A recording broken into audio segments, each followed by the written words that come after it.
classic bestseller, Carl Sagan's Cosmos. Cosmos.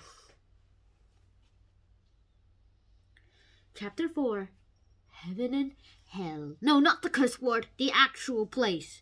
Let's get started. Earth is a lovely place, and it is also a placid, less placid place. Things change, but very slowly, which is why we get a lot of science and have a full life and never personally encounter a natural disaster more violent than a storm. But then, some people have been able to find some of those natural disasters, well, sort of natural disasters, harder than a storm. And basically, they are very violent. One, the storms are as strong as the blizzard, tornado, hurricane, typhoon, cyclone, and wind, all combined. And as much as that is not awesome, it isn't. And we seem to sort of enjoy it. But there is that wind in Russia, in the central Siberia, in June 30 of 1908, where an event called the Tunguska event happened. And in the Tunguska event, a lot of things happened. No, I do not want to join the hotspot. And that thing is basically a lot of disasters. There was a shockwave, there was a shockwave, and a tremendous explosion, and an enormous forest fire, which lost a lot of lives, but there was no impact crater at all. This means no comment. And that seems to be only consistent with the fact that in 1908, a piece of comet hit the Earth. Because that's the only time when this could actually happen. But since there's no impact comet and crater, what could it be? I'm not sure myself. Even the people who theorized it have been proven false. Some people said that it was probably antimatter. Others said that it was probably just sort of a big cosmic rock, which basically is a comet. And they even went so far to say that there were alien spaceships invading.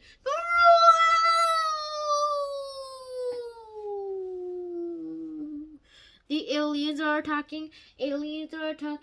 No. There are no such things as aliens right now. Or may ever will be.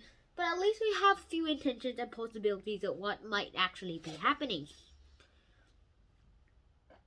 And they've all been proven false. So what could have happened in that place? Other than the fact that they found a lot of diamonds on that site. A lot of diamonds. And they were worth a lot of money. Not the fake ones you get at the store. Or the place where you buy a lot of stuff for cheap costs. Basically a lot of those things that you could have anything. And if you're on a clear night, if you look at the sky, you'll see a solitary meteor blazing briefly overhead, and we call those shooting stars. And basically there are a lot of things that could seem to happen like that. But moving on and skipping about that, I just thought I'd tell you guys that there are a few things that could happen. Firstly, let's talk about Halley's Comet. Halley's Comet is, I guess you basically notice it's a comet named after Edmund Halley, or way after his death. Yeah, way after his death, but less than a century, obviously, I guess. And he was the one who predicted the comet would come and go every 75 to 76 years.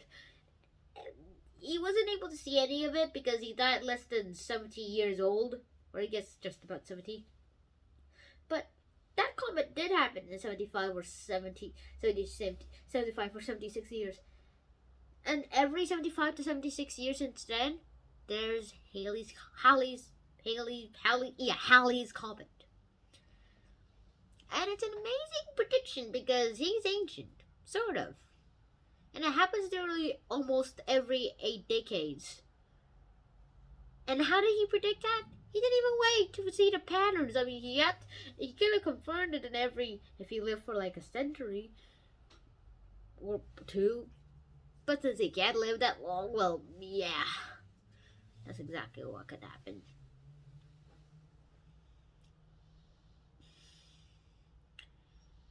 And right now, not only that is just happening, but a lot of things are also happening in the process as well. And according to my notes, there are a few things we should talk about.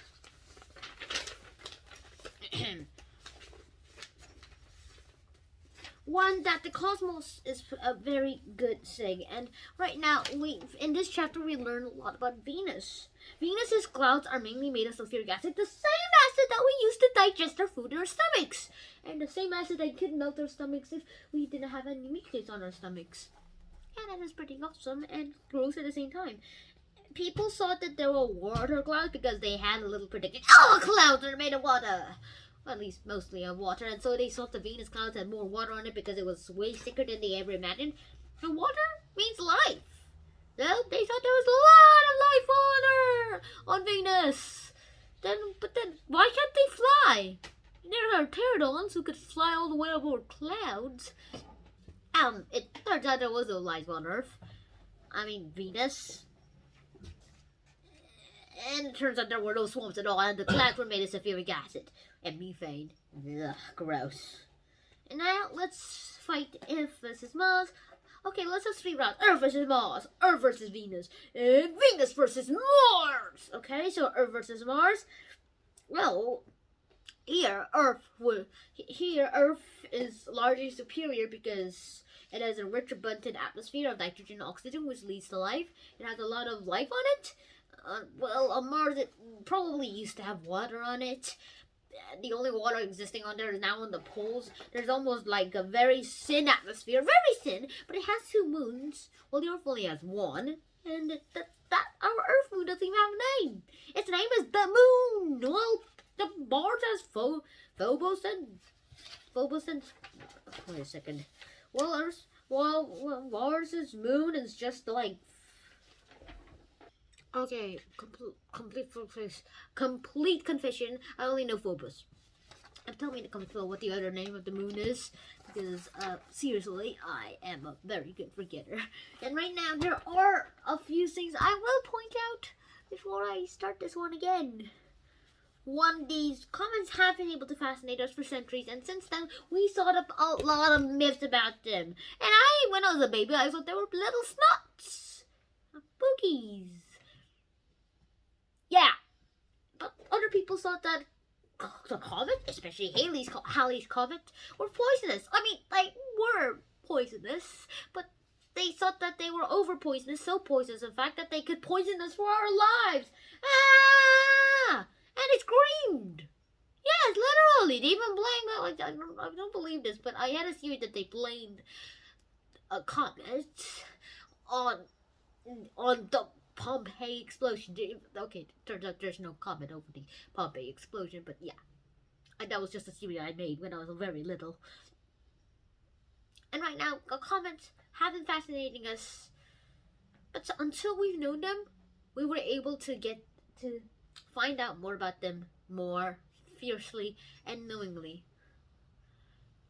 And right now, our decisions have been all about warning about fates. But now that we know that the stars and astrology have nothing to do with the fates, we've been able to we were able to not worry about the fate and start choosing our own fate. So, I hope you guys enjoy this episode. Doors of heaven and hell are adjacent and identical. So, you could either choose heaven, but then you go into hell accidentally, or you could just choose hell, but you accidentally go into heaven.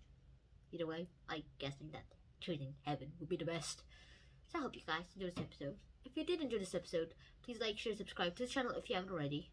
And I will see you in the next episode. Shannon out!